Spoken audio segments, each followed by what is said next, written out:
Often politicians talk about new programs that we need to address some of our economic problems. Susan from Shelburne wants to know, are there any current laws or programs you think need to be repealed or reformed that would have a positive effect on our economy? Senator Benning, we'll start with you. Sure. For repeal purposes, I'd start with the Global Warming Solutions Act. I think that's not going to be very helpful in trying to attract businesses here. Those businesses have fuel systems that have to be fed by fuel, and if they happen to be in either housing stock or office location stock that happens to have a oil-fired furnace, that's problematic for this kind of a business growth approach.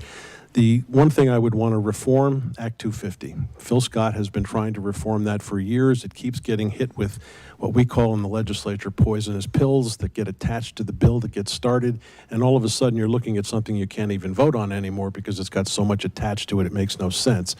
But working to have Act 250 corrected in a way that still protects the environment, but gives every prospective developer an idea ahead of time what it is they have to meet. If you can get a system in place where, for instance, architects are automatically licensed to say if they've gone through a development plan with a developer, can we automatically declare that that's going to pass the Act 250 regulations? The other side of that is if you run afoul of Act 250 and you're found against, what is the appeal process like for a developer? I have heard from most developers that the biggest problem with Act 250 is the appeal process. Its delay is causing people time, energy, and money, and we have to be able to speed that up in a way that it makes sense, again, for the environment, but is enabling all of those folks we're trying to develop here a clear path to understanding what has to be done. Greg, same question to you. Are there any current laws or programs you think need to be repealed or reformed that could have a positive impact on the Vermont economy? Thank you, Paul, and thank you for the question. Yeah, there's a ton of them because we're over-regulated, and that's a huge problem for developers and contractors and people just wanting to invest.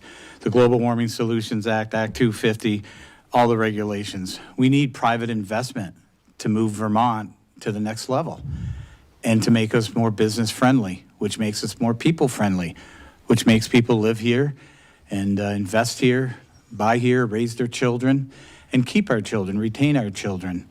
Retention is really, really important, but we've got to have the assets, the commodities to do that with. We also need to listen to people. When you get a developer, somebody that wants to invest, come into your state, your community, we've got to listen to them, see what they're looking for, see what they want, see what they need, welcome them. Don't put up roadblocks, don't put up barriers. Let's find ways to make things happen for them. I believe in people, and I believe that private business is the way, with less regulation, lower taxes, and there's too many uncertainties right now. So that's why we need to elect Republicans, and to me, conservative Republicans, to make these things a reality. And we need your help to do that. Thank you.